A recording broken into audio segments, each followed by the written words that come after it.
আমারই চেতনার রঙে পান্না হলো সবুজ, চুনি উঠল রাঙা হয়ে, আমি চোখ মেললুম আকাশে, জ্বলে উঠল আলো পূবে পশ্চিমে, গোলাপের দিকে চেয়ে বললুম, সুন্দর সুন্দর হলো সে। তুমি বলবে, এ যে তত্ত্ব কথা, এ কবির বাণী নয়। আমি বলবো, এ সত্য, তাই এ কাব্য।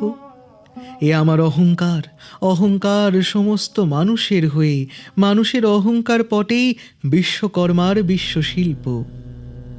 তত্ত্বজ্ঞানী জপ করছেন নিঃশ্বাসে প্রশ্বাসে, না না না, না পান্না, না চুনি, না আলো, না গোলাপ, না আমি, না তুমি।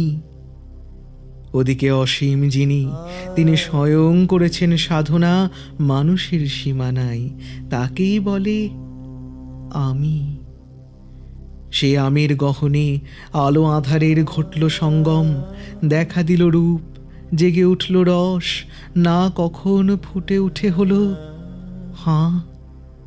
মায়ার মন্ত্রে, রেখায় রঙে, সুখে দুঃখে।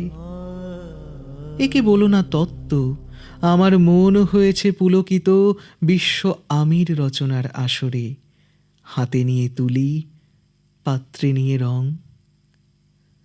পণ্ডিত বলছেন, বুড়ো চন্দ্রটা নিষ্ঠুর চতুর হাসি তার, মৃত্যুদূতের মতো গুঁড়ি মেরে আসছে সে পৃথিবীর পাঁজরের কাছে। একদিন দেবে চরম টান তার সাগরে পর্বতে, মর্তলোকে মহাকালের নূতন খাতায় পাতা জুড়ে নামবে একটা শূন্য, গিলে ফেলবে দিন রাতের জমা খরচ।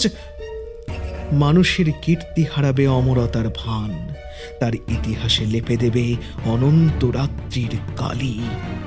মানুষের যাবার দিনের চোখ বিশ্ব থেকে নিকিয়ে নেবে রং, মানুষের যাবার দিনের মন ছানিয়ে নেবে রস। শক্তির কম্পন চলবে আকাশে আকাশে, জ্বলবে না কোথাও আলো। বিনাহীন সভায় যন্ত্রীর আঙুল নাচবে, বাজবে না সুর।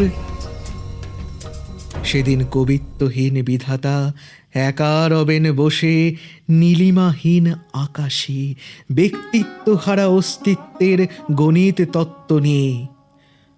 তখন বিরাট বিশ্বভুবনে, দূরে দূরান্তে, অনন্ত অসংখ্য লোকে লোকান্তরে এ বাণী ধ্বনিত হবে না কোনোখানি, তুমি সুন্দর, আমি ভালোবাসি।